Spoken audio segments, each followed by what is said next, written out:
Welcome everyone, I'm Dale and this is Cinema Historia. A fast courtship, a lonely honeymoon, and a handsome war hero. This week we're going back to 1945 for a musical romance film called Thrill of a Romance, starring Van Johnson, Esther Williams, Francis Gifford, and Carlton G. Young. And this is directed by Richard Thorpe.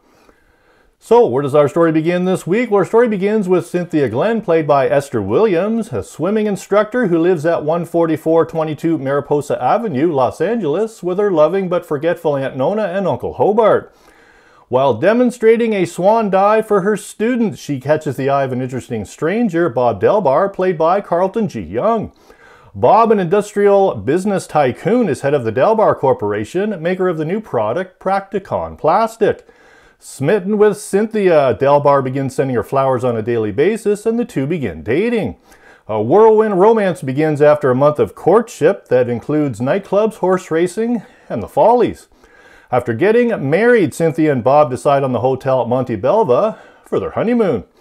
There they encounter the famous opera singer Niles Knudsen, played by Lauritz Melchior, and war hero Major Thomas Milvain, played by Van Johnson, also staying at the hotel, notices Cynthia as well. During dinner, a rich colleague, J.P. Bancroft, calls and insists that Bob come to Washington, D.C. to complete a big business deal. Not even unpacked yet, Bob leaves for Washington while Cynthia cries over his departure, leaving her all alone on their honeymoon. Tommy, staying in the room next door, overhears her crying, offers sympathetic conversation to try to comfort her. Next day by the pool, Cynthia meets Bancroft's daughter, Maud, played by Francis Gifford, and while performing an elaborate dive, runs into Tommy once more. Since Tommy can't swim, Cynthia begins spending time with him, including swimming lessons, hiking, and accompanying each other to dinner. Meanwhile, Cynthia receives a telegram from Bob informing her that he can't return to the hotel for another week. So, does Cynthia stay true to her marriage? Is it love and bloom at the Hotel Monte Belva, or does a walk on the Sunset Trail prove disastrous? Released May 24th, 1945, this film features the music of Tommy Dorsey and his orchestra, one of my favorites, including a solo by drummer Buddy Rich, who was considered one of the most influential drummers of all time. This film marked the film debut of Metropolitan Opera star Lauritz Melchior, one of several classical artists lured to MGM during the 1940s. This film was a smash hit at the box office, earning MGM a profit of $3,259,000, describing the film as primarily a human comedy with musical trimmings. A very nice description for a very nice movie. And our trivia question this week: was there a real successful business tycoon that starred in our film? Was there a real successful business tycoon that starred in our film? So a little more history and the answer to our trivia question coming up next.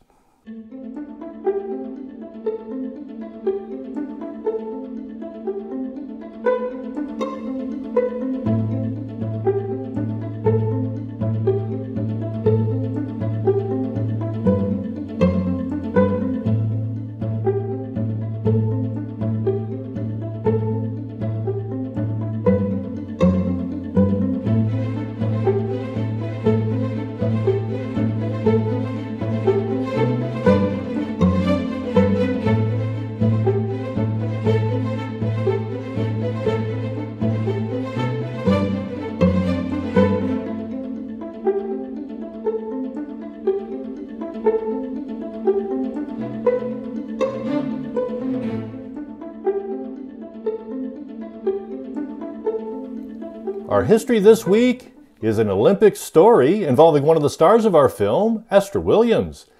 So, Esther Williams was an American competitive swimmer and actress. Born Esther Jane Williams on August 8, 1921 in Inglewood, California, she was the fifth and youngest child. Esther's brother Stanton was discovered by actress Marjorie Rambeau, which led to the family moving to the Los Angeles area to be near the studios. Williams was enthusiastic about swimming in her youth when her older sister Maureen took her to the local pool, eventually taking a job counting towels. While there, she took swimming lessons from the male guards, learning the male-only swimming strokes, including the butterfly. Her medley team set the record for the 300-yard relay at the Los Angeles Athletic Club in 1939, and was also national AAU champion in the 100-meter freestyle. At age 16, Williams had won 3 U.S. national championships in breaststroke and freestyle swimming.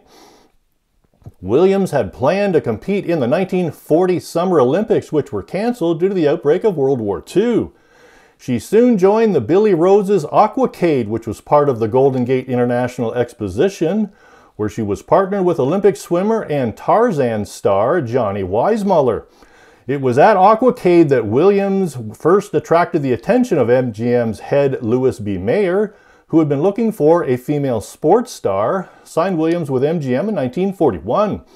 3 weeks after Williams signed her contract, she began playing bit parts until 1944, when she became the star in her first Technicolor musical, Bathing Beauty, with Red Skelton. Thrill of a Romance in 1945 was the second of 5 films that paired Esther Williams and Van Johnson together over a period of 8 years. Easy to Wed in 1946, Duchess of Idaho in 1950, and Easy to Love in 1953. Spanning a career from 1942 to 1963, every year from 1945 to 1949, Williams had at least one film among the 20 highest grossing films of the year. Esther Williams has a star on the Hollywood Walk of Fame, and finally became a part of the Olympics, serving as commentary for synchronized swimming at the 1984 Summer Olympics in Los Angeles. And in her autobiography, Williams said the studio attempted to put her and co-star Van Johnson together in public as much as possible, attempting a romance. When asked why they didn't date, Johnson replied, "Because I'm afraid she can't get her webbed feet into a pair of evening sandals." Funny. And the answer to our trivia question this week: was there a real successful business tycoon that starred in our film? Yes, and again, it was Esther Williams. Although an actress, Esther Williams was also a very successful businesswoman. Before retiring from acting, she invested in a service station, a metal products plant, a manufacturer of bathing suits, various properties, and a successful restaurant chain known as Trails. She lent her name to a line of swimming pools, retro swimwear, and instructional swimming videos for children. Just amazing. And I have more of the Esther Williams films. If you'd like another one put on your list, please leave it in the comments. And thank you for all your comments on my videos. And to all the new subscribers, thanks very much for jumping on board. And to everyone else this week, thanks for watching, everyone, and I hope to see you back next week.